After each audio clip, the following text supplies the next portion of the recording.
The reason Jeremy says game time decision is because number one, you have to watch them during the week, and the doctors will evaluate them during the week, and number two, how much do they practice?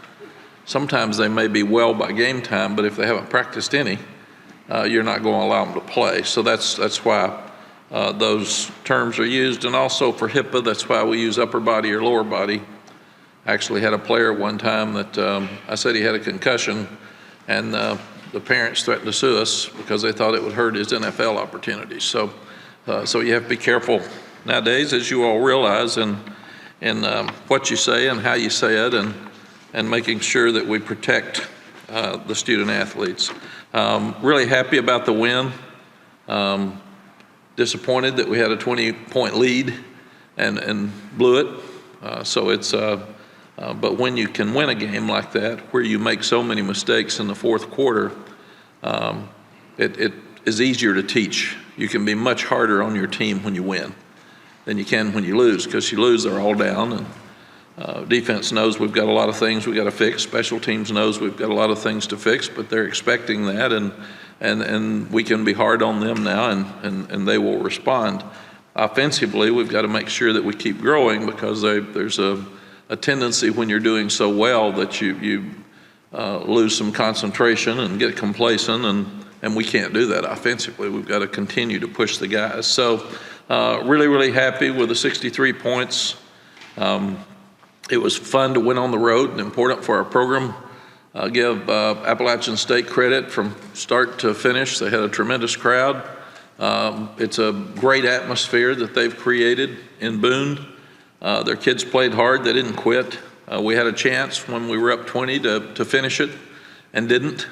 So credit to them for coming back. And we've got to mature and grow up. And after an interception, when we're up by 17 or something, we can't be over celebrating with fans. We ought to be celebrating with each other and getting on the sideline, trying to go back out and win the game. Last year we ran on the field at Wake and nearly lost the game. We ran on the field at NC State and it really hurt us. And so Saturday we were better, but we had to run to the stands to celebrate instead of go back to the sideline. So we're just some of this stuff you just can't make up. So that's another area that we can improve, but it was a really, really crazy game. Offensive player of the game was Drake Maye, and we were really, really pleased with Kobe Paysor. He stepped in and did such an outstanding job for the first time to really play very much in a position that mattered for Josh. Defensive player of the game was Des Evans. He was all over the field and really hustled and made plays, and we're really pleased with him. That's by far the best game he's played. And Noah Taylor gets he and Kamen Rucker get special mention because of the 2-point play. Noah had the quarterback where he couldn't get in. He was in a one-on-one situation with him, and Kamen Rucker came all the way across the line of scrimmage to make sure that he didn't get in the end zone, and that was a tremendous play that won the game. And special teams player of the game was Noah Burnett, because he stepped in and kicked field goals, and they were solid kicks and straight through, and very, very proud of him for the first time that he played. So offensively, you go on the road with a freshman quarterback, and you don't have your starting running back, you don't have your 2 best receivers, and you don't have your best player on offense. We felt really, really good about moving the ball and the outcome. We scored 9 of 12 drives, 7 TDs and 2 field goals. Very disappointed after the interception that we didn't score a touchdown. That was a point that could have really put them in a bad spot. And I thought that sequence where we didn't score the touchdown and then we fumble the ball and they get it and score quickly, that's when we let them get back in the game, and that's what we can't do. When you start looking at penalties too, we had 5 offensive penalties. 4 of them were false starts. And it was interesting that your new center and Awesome were having trouble because they were talking and Drake was trying to get the ball snapped. And it was loud, but we were going to play in loud places. So we really did a poor job with 4 of those 5 penalties because of lack of communication at the line of scrimmage and with our quarterback in the snap. So Corey and Drake in the offensive line have to get that straightened out. But those are things that can be straightened out without question. And then we were down 21-7 and rattled off 28 straight points unanswered. So I was really, really proud that the team came back and defense played really, really well from the second and third quarters. Didn't start well and didn't finish well, for sure. Also, we've challenged our team to finish the half well. We had scored 14 points the last 5 minutes of the half going in. An outstanding 1 minute offense. Our 1 minute offense, our use of timeouts is so much better than we've had since we've been here. And we've challenged our offense about touchdowns in the red zone, and they're 8 for 8. Though we don't count the one against Florida A&M where we had a lot of the backups in. So offensively, we feel really, really good about where we're headed and what we're doing. We've just got to continue to do it. Defensively, we were inconsistent. Got to get a lot of things fixed. Give Kevin Barbay credit. They've got a brand new offensive coordinator. It's a second opening game for us, and he put some new wrinkles in that they haven't been doing. And we were concerned about that some, but he really did a good job of getting us on our heels early in the game and getting them with some confidence. And then we settled it down and we played really well most of the second quarter and the third quarter, and then the fourth quarter we relaxed, got tired, mostly missed tackles and too many penalties. We had penalties just keep extending drive after drive after drive, maybe 4, where we would have been off the field and the game would have been what we wanted it to be, and instead of the track meet that ended up. So we've just got to finish. We've got to do a better job of that. We've worked so much more on red zone and situations, both sides, and 2-point plays, both sides, onside kick, both sides than ever, because we felt like those are things we didn't do well last year. I'm not sure last year's team could have won this game because the guys had to step up and make plays on 2-point plays. We scored a 2-point play. We defended 2 2-point plays, and we got 2 onside kicks. So we're getting a lot of situations that most people don't get for a year, and we're getting them in the first 2 weeks, and we've improved a lot in that area. But 7 penalties on defense is just ridiculous. That's too many. We've turned some of them in. It's hard to sit here and talk to you all about penalties when they won't let us. But 4 of them extended drives. So obviously it really, really hurt us, and it's something that we've got to do a better job. I've got total confidence in Gene Chizik. He's a tremendous coach and coordinator, and he's obviously not pleased, as our defensive coaches aren't, with what happened in the fourth quarter, and we've got to get it fixed. Special teams, you watched the special teams game with Florida State and LSU last night. Special teams were the difference in the game, completely. So we've still got to improve. We did an outstanding job the first week. Appalachian State's better on special teams than Florida A&M, so we had some things show up. We have a freshman come off the bench and taunt a guy after the onside kick, which is ridiculous. It's the only play he had all day, and he wasn't in the game. So we've gotten that straightened out. But I'm really disappointed in the way he acted and the way he responded. And again, we got to grow up. Got to be more mature than that. And he was taunting a guy who's laying on the ground. I mean, it's just ridiculous. It's not classy. It's not who we are and not who we want to be. And then we kept keeping App State alive. It means we got a penalty on the kickoff, and game should be over, and we kick off and then didn't cover the kickoff well, let them return it to the 45 and have 2 shots in the end zone. We recovered both onside kicks and did a really good job with it. We should have gone down after the first one. The game's over. So we just couldn't help ourselves. We just kept trying to give it away and give it away and give it away. So, but proud that we won, and never seen a game with as many teachable moments. So we will be better in a lot of areas next week and still 2-0. Georgia State, they beat Tennessee in 2019, 38-30. Auburn, they had on the ropes till the last drive of the game last year. And then South Carolina, they have a 14-12 lead in the third quarter the other night. So we are the only Power 5 team to ever play at Georgia State. So we're the biggest game in the history of Appalachian State last week, and we're the biggest game in the history of Georgia State this week. So we are getting a test. Sean Clark has done an outstanding job at Appalachian State, and Sean Elliott is a disciple of Coach Moore in Appalachian State as well. He was the interim head coach at South Carolina and did a good job there after Coach Spurrier quit. And he's done an amazing job at Georgia State. And we'll see a very, very similar team this weekend.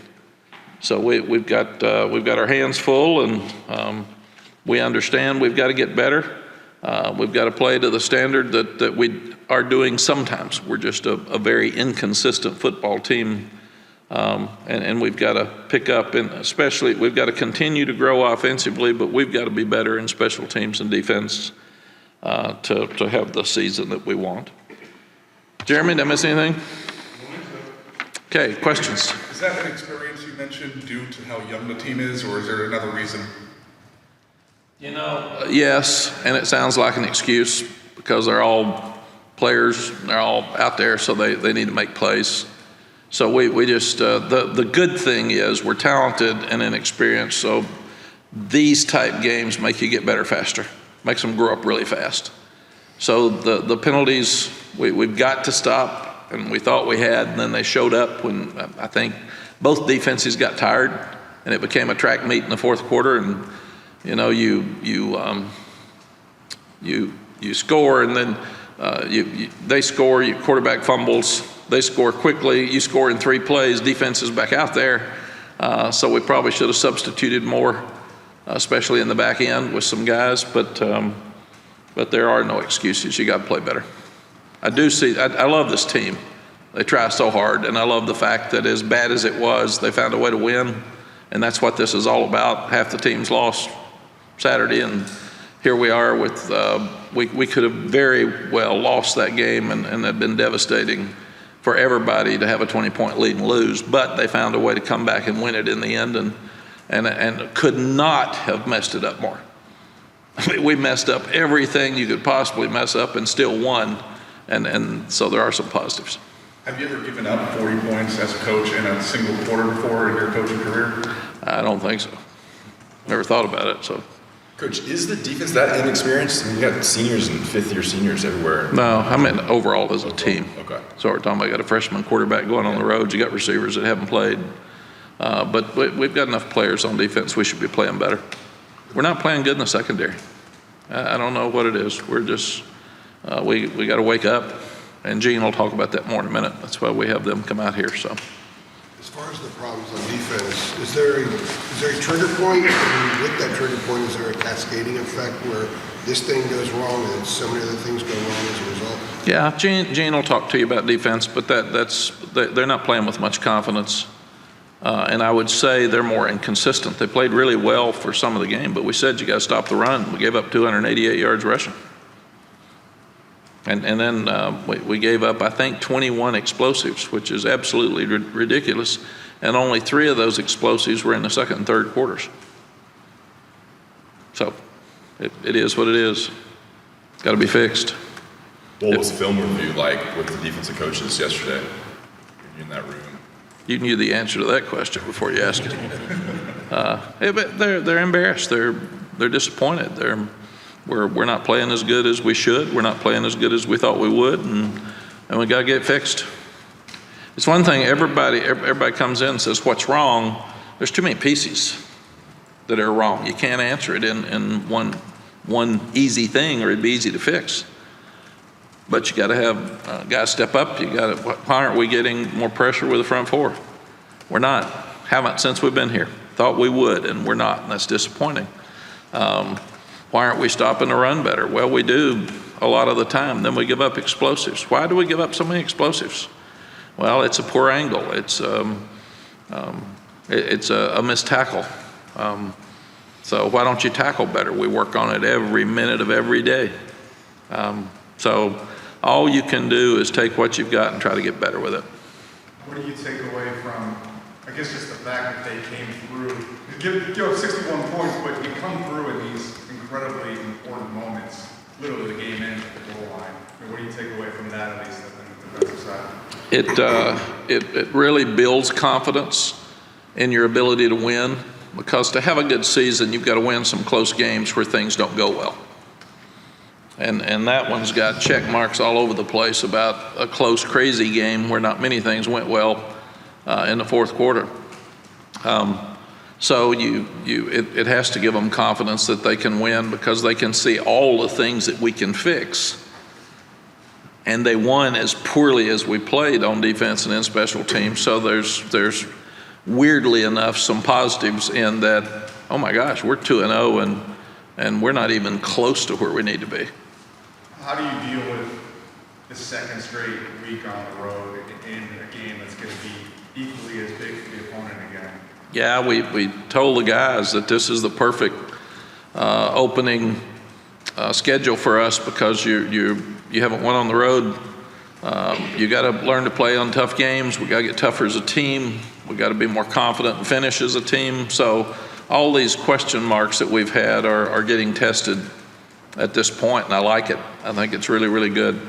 I know we'll hear from Gene in a couple minutes, but There's always but. Never listen till you say but or however. I've learned that. well, I just heard you say that so many times. Yeah. I just wanted to know. All right, we can wait for Gene. Yep, but But was there a certain point where you kind of stepped in after 10 points, 20 points, 30 points in the fourth quarter and gave a message to the defense? Was there something you said to them? you talk to them all the time. You talk to them when it's good, you talk to them when it's bad, and basically all you can say in that situation is somebody's got to step up and lead, somebody's got to make a play, somebody knock a ball loose, somebody stop somebody on fourth down, and we get we talked about it after the game, but you turn down a fourth down and 8 to take a third down and 16. It ends up being a 4th and 12, and we've got a questionable situation where Cam Kelly comes and slides and really hits our guy, didn't hit their guy. And there's a flag that gives them a first down, and it should have been a 4th and 12. There's another situation where the game's over. It's over about 5 times, and then they called holding on Legend Gavassos. Game's over. They don't even get the ball off. We hit the quarterback. So we can't have that stuff. There's a 3rd down and 10 where 3rd and 8 maybe Tony Grimes is right on there. That looks like the ball may be tipped. So we didn't get a break in any of those things, and that extended a drive. So there would have been a lot of those drives that had been stopped if those 7 penalties hadn't occurred, and that would make this conversation a lot different. So that's one of the biggest things we got to do. We've got to tackle better. We've got to cover better. We got to get more pressure on the quarterback, and we can't have penalties to extend plays. Coach, Tom Shea here from the News and Observer. If I could change gears a little bit, I want to put together a story about the challenge of keeping recruits at home, which I imagine is harder than ever because recruiting is so national. And you've been on both sides of it for your 2 times at North Carolina plus at Texas.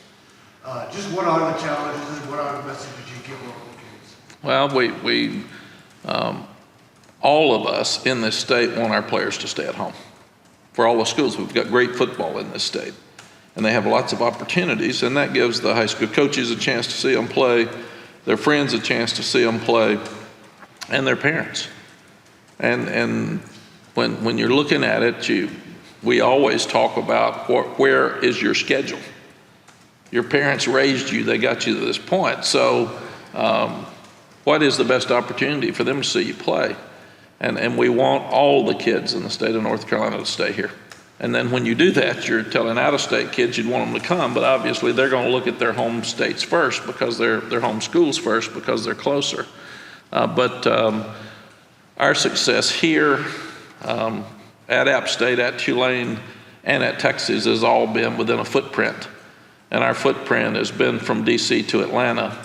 And with COVID, that got tougher. We were really lucky the first year because we were a year and a half ahead. So even though a lot of the kids couldn't go visit other places, they'd already been here to visit. So it's absolutely saved us. because nobody could visit for that year. Everybody forgets that, but that was a critical year. Then the second year it was tougher because some teams played in the spring and some kids didn't play. You weren't able to have kids at your camp. You weren't able to get out and see teams play. So there's that year after COVID was much more difficult than the COVID year for guys like us because we didn't get to see them.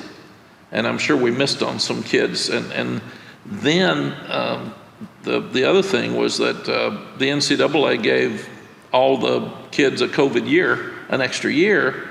So that still builds up your roster because a lot of these teams we're playing have got 6-year guys now, and we've got a few, but 5 and 6-year guys, and that hurts high school recruiting because you don't have enough numbers to continue to get them.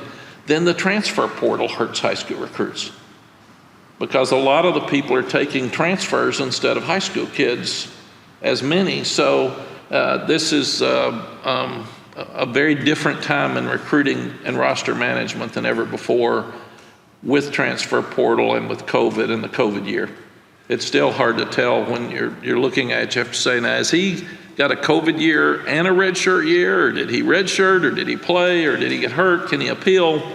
So there's just a lot of things going on with roster management that are different than ever. And then social media makes it easier to recruit nationally, right? I mean, you got more schools coming in and looking at your own kids. You do, and it used to be the parent and the high school coach and the young person. And now there's a lot of people involved in recruiting, and I do think social media is a huge part of that you can get to kids without, and some people are breaking the rules. You're not supposed to see 24s. You're not supposed to text them. You're not supposed to talk to them unless they call you for the 24 class until September 1st. On September 1st, when we start contacting them, they said, where you been, man? Everybody else has already been calling us and talking to us, and that's unfortunate that people break the rules, but people break the rules in every facet of life, and that's not going to change. Cheaters cheat. Mack, I had an ACC question for you. When Yes, we were sir. in Charlotte, there was a lot of questions about the league's long-term future. And some of the coaches took the attitude that there's only so much we can control, and that's the product on the field. Try to make it as good as it can be, So the league this week had won its marquee non-conference games, and there's more of these games to come in September with Pitt's playing Tennessee and so forth.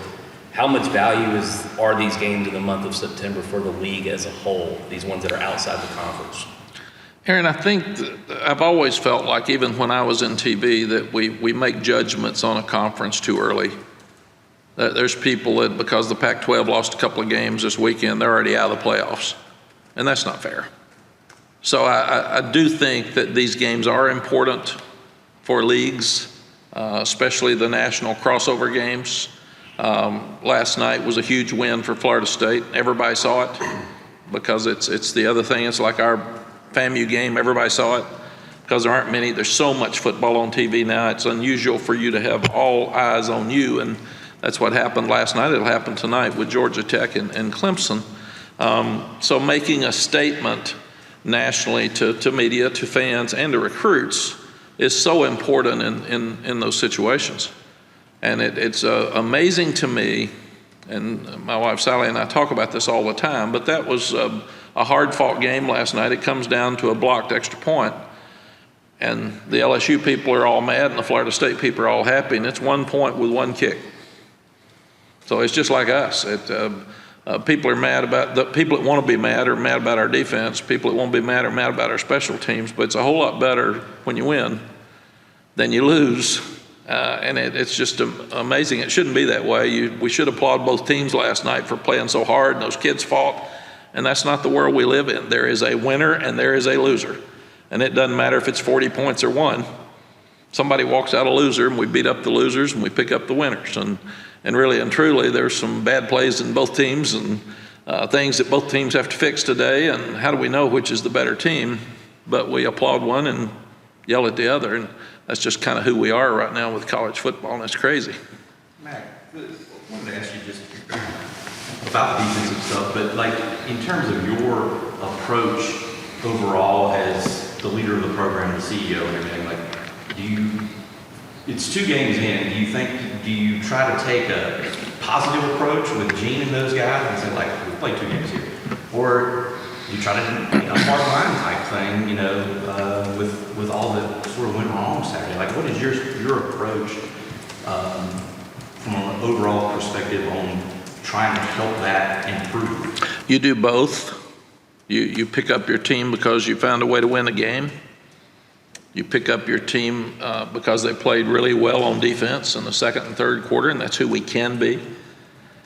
And then we have a thing we call Accountable Sunday.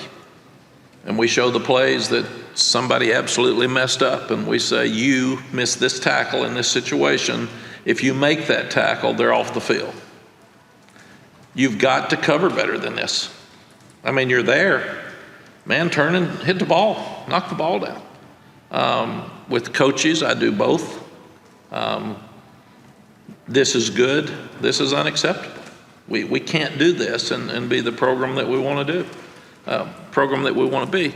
And you get a guy like Gene, he's been around so long, he knows it. He's been a head coach. So you really just be honest and do the best you can. Jeremy's team put out a stat last night saying that Drake Maye, his 9 passing touchdowns, is the most by any ACC player since the year 2000. That's pretty unbelievable, especially when you take into account it's only through 2 games. Did you know that Drake had this type of talent? Did you expect this stat to kind of come to fruition 2 games into the season? He has. He showed the ability to do all the things he's done in practice, but that's practice. So he didn't know how it would transition to a game. And then he wins at home, and that's a very comfortable setting. And then he goes to a very tough environment up in Boone, and he does the same. So we've got to get him smarter with getting down. We've got to get him smarter with getting out of bounds. It's just not smart to take hits. And quarterback's the worst ball carrier on the team because you don't ever hit him. So you've got to make sure that the quarterback protects the ball, because when you fumble once, now they're all going to try to hit him more to try to strip the ball and get it out of his hands. But he's smart, he's savvy, he can run better than people knew, and we saw that, but people didn't know that. And he's very accurate. He missed a few the other day, but he doesn't miss many throws. And there's throws like the one to Pesur where he's throwing it sidearm, and he threw it on the inside to catch it in the end zone. And there's plays where he faked the screen and hit Nesbitt for the touchdown with 5 seconds left. Those are things that a lot of people can't do at his age. A lot of people can't do them ever, but at his age. And he also has managed the offense well. He is always poised. The play to DJ Jones, they bring him all. And he's tall enough that he can see it, he can feel it. He knows he's going to get hit right in the chest. And he takes the ball and just makes a perfect throw to DJ. How many people have that much courage? How many people are that tough? And who can be composed enough with a guy coming right at him, untouched, and him still make the perfect throw? So there's some special traits that he's got, and he's just got to keep improving and keep going. We had a great crowd at Boone. I was surprised, but those 10,000 seats in the end zone, most of them were ours. So they added seats, and it helped us. And it was a hard ticket to get. And one of our best fan bases is in Atlanta. So I'm really hoping that we have the same type crowd in Atlanta for this game. Coach, how did this game come about? I know it wasn't when you were here, but anything, discussions with Bubba about how it came about playing there? It's really not, Ross. Some people had said that Coach Fedora wanted more of a presence in Atlanta because we recruit Atlanta so much. Some people are going 2-for-1s now instead of paying big guarantees. I saw where Alabama paid, I think, $1.9 million to get Utah State to come in so they can have 8 home games or 7 home games. And so some people are doing both, but I'm not sure. You'd have to ask Bubba. Is this a 2-for-1? Yes. Okay. I think, do they come back here at some point? I thought this one and the App State game was a 2-for-1, I think, but we'd have to check with Rick. Okay. He would know. I know Appalachian State is because we play them here next year. I'm not sure about the Georgia State in the future. I know it's not in the next year or two. It could be extended out there somewhere, but. Mack, when you talk about the team needing to mature, is that something that you can facilitate, or do they have to have experiences like Saturday to bring it all out? Yeah, I think, CL, it has to be like Saturday. That's why I call it teachable moments. You can't make that stuff up. I mean, I'm sitting there seeing them. I've told them, don't run on the field anymore. I mean, come on, man. Act like you've been there before. And then I look over after Sid Gray's interception, the whole defense is over there celebrating with the fans, and I'm saying, really? Come on, man. Let's grow up. When does this happen? We're in our 4th year. So come on, act like you're excited to get the interception, but come over and get ready to stop them again. Celebrate when the game's over. And the little freshman, he came up to me last night and said, I am so sorry. And I said, where did that come from? I mean, you have never even said, you don't even talk. And here you are yelling at somebody out on the field. I'm looking around and saying, where did he come from? He'd been sitting back there on the bench by himself the whole game. He decided to go out and taunt a guy. So, I mean, it's crazy stuff. And these are smart kids, and they're good kids. So but that's the only way we can do is take the moments like we had and show it to them. Take last night. If you think LSU had 2 field goals blocked, they missed a field goal, or they had 2 field goals and an extra point blocked.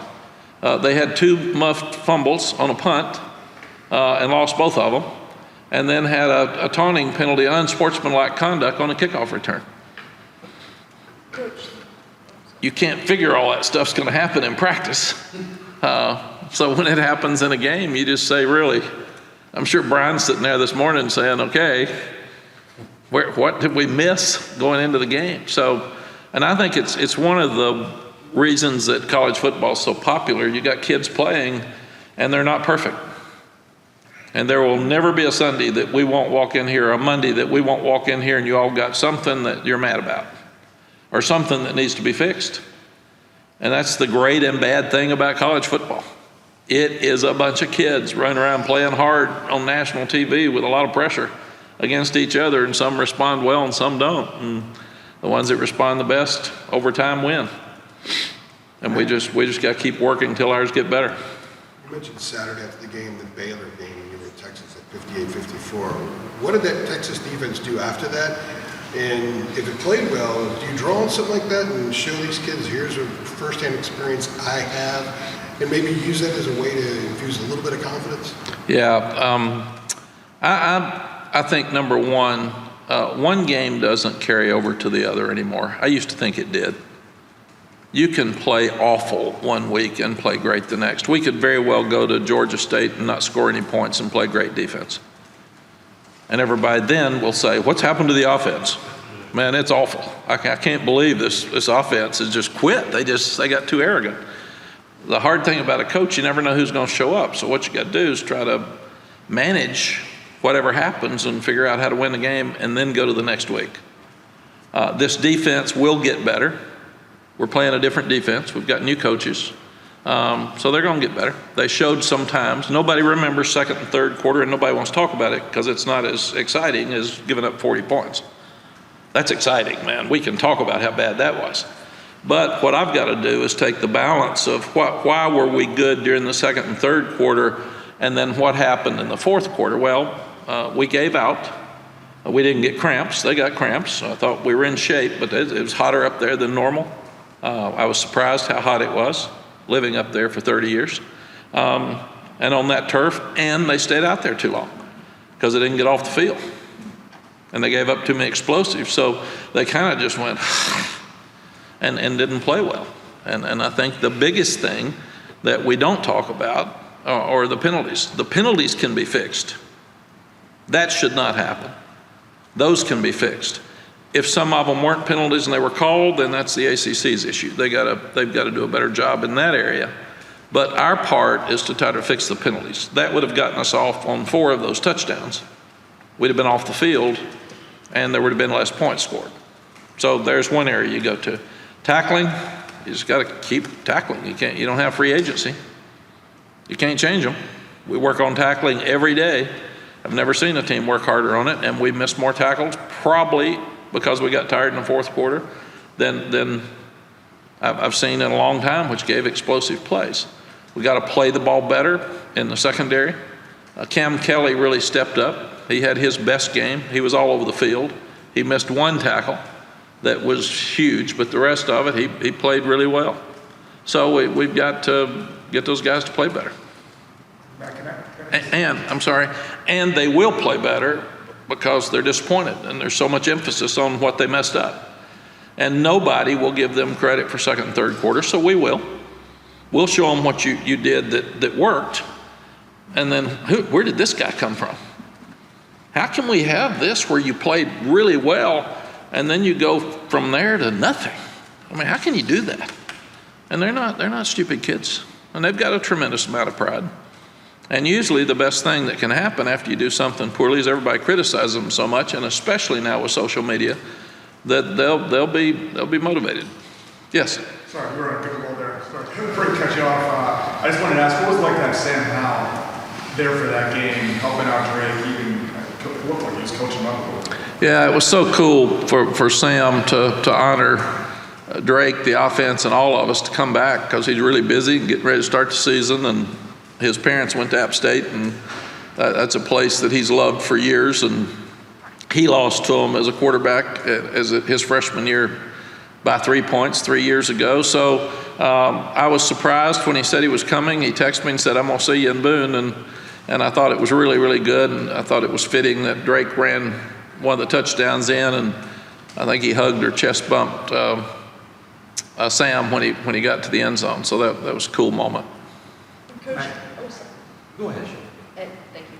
I wanted to ask, obviously this is a different Georgia State team from last year, but how are you taking into account last year's game to inform your strategy heading into Atlanta this weekend? I think last year's game has to be thrown out because we were mad after Virginia Tech, and we came out and played great on offense and okay on defense, and they faked a punt from like the 10-yard line and didn't make it. That gave us some easy points. So we can't count last year's game as this at all because we're totally a different team.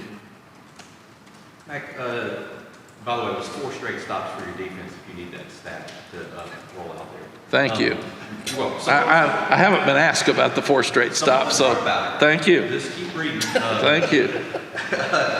Okay, so you didn't have Josh Saturday. Were you at all interested to see, I mean, you're trying to win the game obviously, but were you at all interested to see just what your offense's reaction would be like not to have your best player, who might step up in more of a leadership role in addition to a playmaking role? Like, was that something you were looking for just as a coach? Like, let's see how these guys, all these young guys react. Yes, we've talked a lot about next man up. We've talked a lot about everybody has got to practice to a standard because your time's coming. We've told Jacoby you're one play away. So it sounds like a cliche, but it's really real. And when we lost Antoine Green, that's devastating for him. He's been hurt, and then he's missed half his season. When we lost British, it was awful for the team. They love British Brooks, probably more than anybody on the team, and he's probably the best leader. And it was awful. And we talked about we all have bad things happen in our life. We can't control what happens to us, but we can control how we handle it. So we've all got to handle it. We've all got to pull together and help each other. Ty Lee's situation this spring was one day he has a sore back in the elevator, and the next day they say he's got stage 4 cancer. That grabs us. I mean, that touches all of us because we know that could happen to us or our families at any moment. So we've constantly talked about next man up. Take care of the ones that are hurt. That's family. You lift them up. You don't beat them down.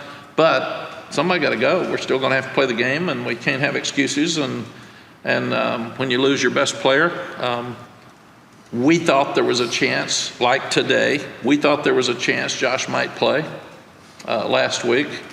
And then by Thursday or Friday, he wasn't running well enough that the doctors would release him. And I actually asked him, is this the doctor's decision to you? And he said, Coach, I can't play. I'm not ready to go. So then you just pat Kobe on the head and say, okay, bud, your turn, man, go. And he practiced all week with that position. So Josh was hurt some in preseason, so Kobe got a lot of work. I was disappointed after looking at it. We only got him 15 plays at FAMU. Because if he'd gotten more then, he would have been more ready to play, but he responded really, really well for his first time. And it helps your team when guys come in and respond well when somebody else gets hurt, because it shows the other guys on the team that they've got a chance to do the same. And that we're saying next man up, but we really mean it. And it does make a difference. Because I've said it a lot, but you got 120 players on the team and 11 get to play at a time. So there's a lot of depression, there's a lot of morale issues, and it's hard when you're in a fight. We got some guys in the game at FAMU. We couldn't get anybody extra in the game the other day because it was too close. Just to follow up on that, given the way the schedule looks, you've got obviously off next week and then Notre Dame and the ACC, is there any inclination just to say, oh, look, Josh, shut it down this week or, next week, like just shut him down and say, rest? No, you've always got to try to win every game. Coach Gene Stallings told me one time, when people say a game's not important, try to lose it, and then it becomes important. So we'll try our best with everybody we've got to win every game. It's been about a month now. Are you guys still on the same timetable, 6 to 10 weeks for Antoine Green? Is there any update on him?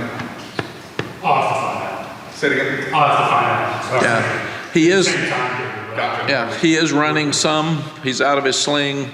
He's not catching balls, but he's catching balls lightly. He's not running routes. Gotcha. But he is definitely improving, and he's got a good look on his face. And he and Tylee and Josh jumped in a car and drove to Boone, because we don't take injured players on trips, and they wanted to be on the sideline. So good for them. Coach, I just wanted to go back and ask about Kobe's performance. What in particular stood out to you, and if anything surprised you about what he was able to do on Saturday? The biggest thing about Kobe is he looked like he'd been there before. He looked very comfortable. He ran the right routes. He caught all the balls. He got out of bounds in a 1-minute situation when he should. He kept his composure. He made a great catch on kind of a back shoulder throw in the end zone. So he just looked like he had played before, and he hadn't. All right, man. Thank you all. Thanks, Coach. I will see you Wednesday. Appreciate it, man. Can't wait. Thank you all. Thanks, Coach. 42 minutes.